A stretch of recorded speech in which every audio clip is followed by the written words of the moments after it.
Assalamu alaikum everyone, it's me Joyti Afri. Welcome back to my another new video. তো আজকে আমি আপনাদের সাথে শেয়ার করব আমার আজকের দিনটা।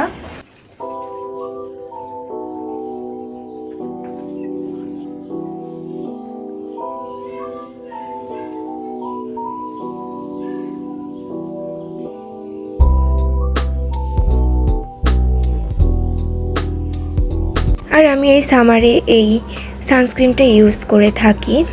তো আমি সানস্ক্রিনটা ইউজ করে খেয়ে নিচ্ছিলাম খেজুর, কারণ সকালে আমার ডায়েট চার্টে এই খেজুরটা আছে।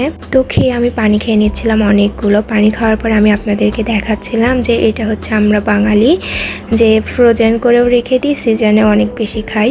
তারপরে বাসায় কিছু বড় বড় মেহমান আসবে যাদের জন্য রান্না করতে, বেসিক্যালি আম্মুই রান্না করতেছিল, আমি শুধু একটু সাহায্য করছিলাম। এখানে বসে কান্নাও করছিলাম শ্বশুরবাড়ির কথা ভেবে যে কেমনে এক হাতে সব রান্না করব। কিন্তু আসলে ব্যাপারটা সেটা না, ব্যাপারটা হচ্ছে আমি এখানে পেঁয়াজ ভাজতেছিলাম আর সাইডে আম্মু পেঁয়াজ কাটতেছিল, যে কারণে আমার চোখ দিয়ে পানি আসতেছিল।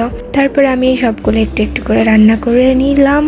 নেওয়ার পরে এই তো, আর আমাদের বাসায় যে বড় মেহমানগুলো আসছিল সেইগুলো হচ্ছে আমার ভাগ্নি। তো তারাই হচ্ছে এখন আমাদের সবচেয়ে বড় মেহমান।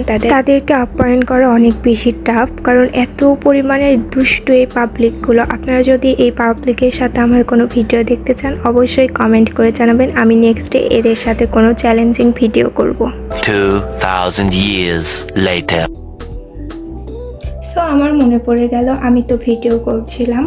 আমি দুপুরের পরে খাওয়া দাওয়া শেষ করে ঘুমাই গেছিলাম। একটু আগে ঘুম থেকে উঠলাম, আর ওঠার পরে আমার এই কথাটা মনে হয়। কন্টিনিউ আর করা যাবে না, কারণ আমি এই তো রাতের খাওয়া দাওয়া করে ঘুমিয়ে যাব, কোনো নাইট স্কিন কেয়ার নাই আমার। তো আজকের ভিডিওটা এতটুকুই ছিল। যদি ভালো লেগে থাকে অবশ্যই like, comment, share and subscribe my YouTube channel, কারণ আপনাদের সাপোর্ট আমার খুব বেশি প্রয়োজন, আমাকে আরও সামনের ভিডিও মেক করতে হেল্প করবে। আমি আরও সামনে অনেক সুন্দর সুন্দর ইন্টারেস্টিং কিছু ভিডিও মেক করতেছি, আশা করি আপনাদের সেই ভিডিওগুলো ভালো লাগবে। আর বেশি বেশি আমাকে সাপোর্ট করবেন, বেশি বেশি সাবস্ক্রাইব করবেন। সো ইয়েস, আজকে ভিডিও এতটুকুই। বাই বাই, আল্লাহ হাফেজ।